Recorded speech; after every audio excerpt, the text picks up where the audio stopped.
Do you view the position of sheriff as a chief law enforcement officer of their jurisdiction, and what federal agencies can override this authority? It's a matter of jurisdiction, as in the Ruby Ridge situation. When the federal officer was killed, then the federal government has primary jurisdiction. This county had secondary. The death of the boy and the death of the wife were our responsibility, and that investigation I carried, 2 years later, the county investigation did what the federal investigation could not do. We found the bullet that killed the boy, we had the trajectory, we had the gun, we knew how he died.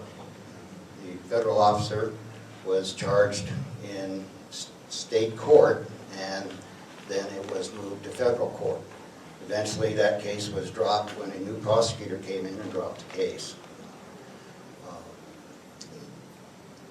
So I've never had the experience of just being overridden.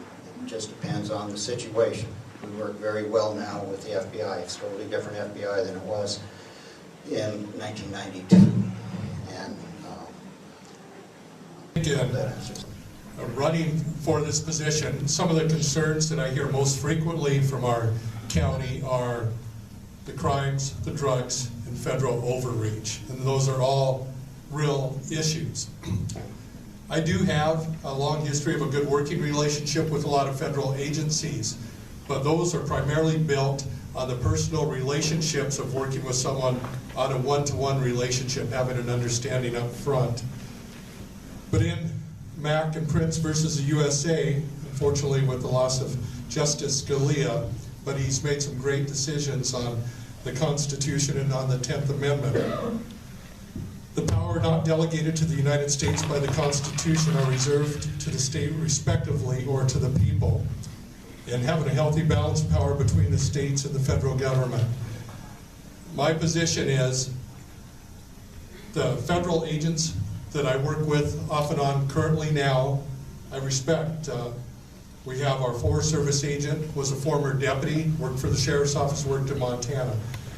But that doesn't mean that some of the federal government overreach coming our direction that I would be in favor or that would support our Constitution.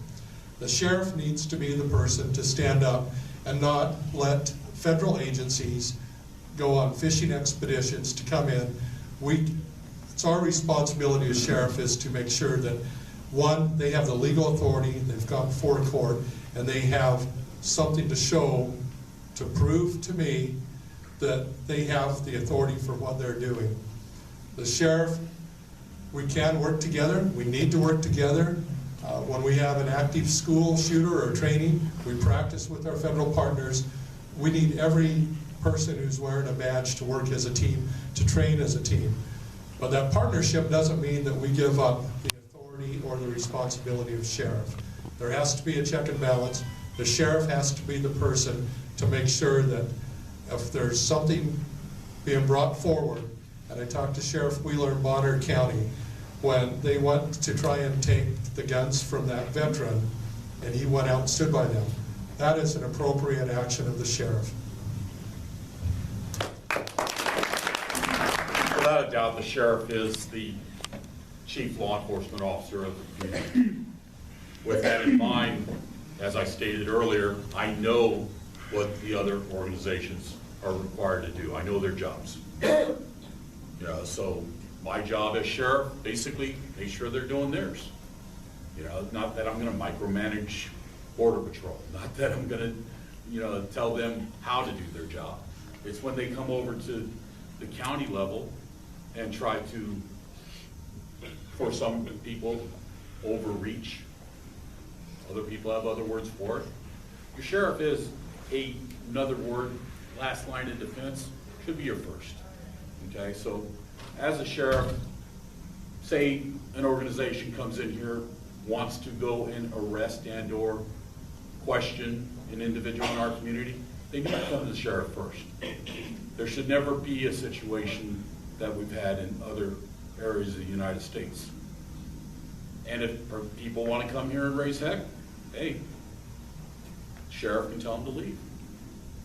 It doesn't have to be a federal organization for you to do that either.